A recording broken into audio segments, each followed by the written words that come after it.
Bonjour et bienvenue dans une nouvelle vidéo du cycliste. J'adore rouler à vélo et heureusement d'ailleurs parce que j'ai un trajet vélo-taf assez long. Et je ne peux pas me plaindre avec ce trajet, je suis souvent en sécurité, loin des voitures, c'est très agréable.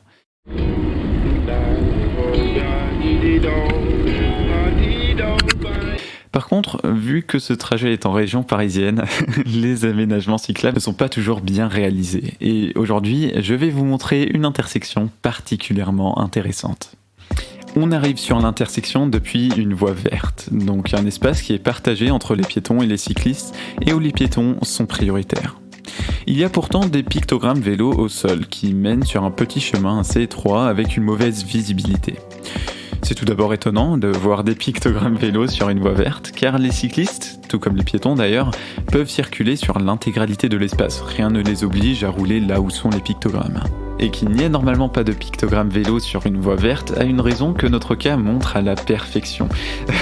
Car ce qui se passe, c'est que beaucoup de cyclistes ont l'impression d'être prioritaires par rapport aux piétons, ce qui n'est évidemment pas le cas, ce qui crée des conflits comme on peut le voir dans ce témoignage. Les vélos roulent très vite et au bout de cette petite piste cyclable, ce n'est un trottoir.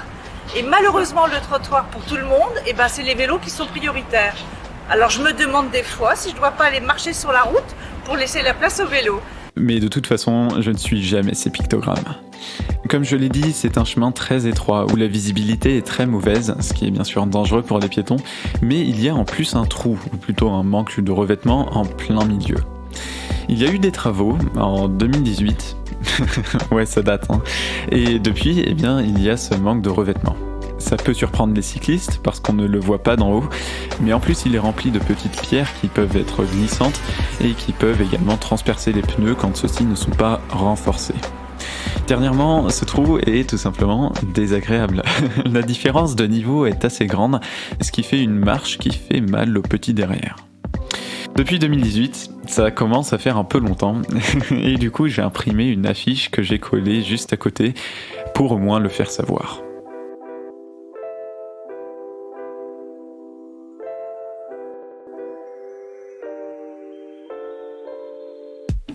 Maintenant, on arrive au croisement avec les voitures.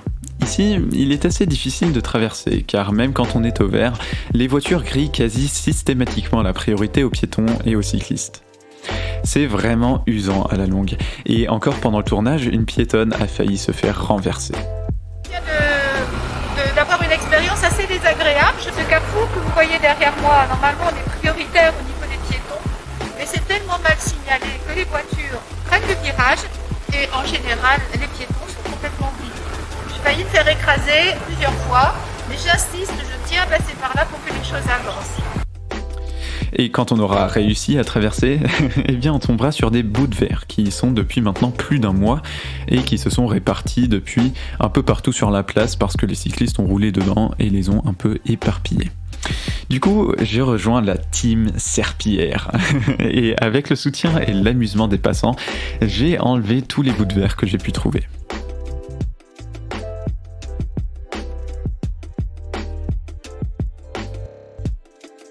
Donc, 4 problèmes, et voici maintenant les solutions que je propose.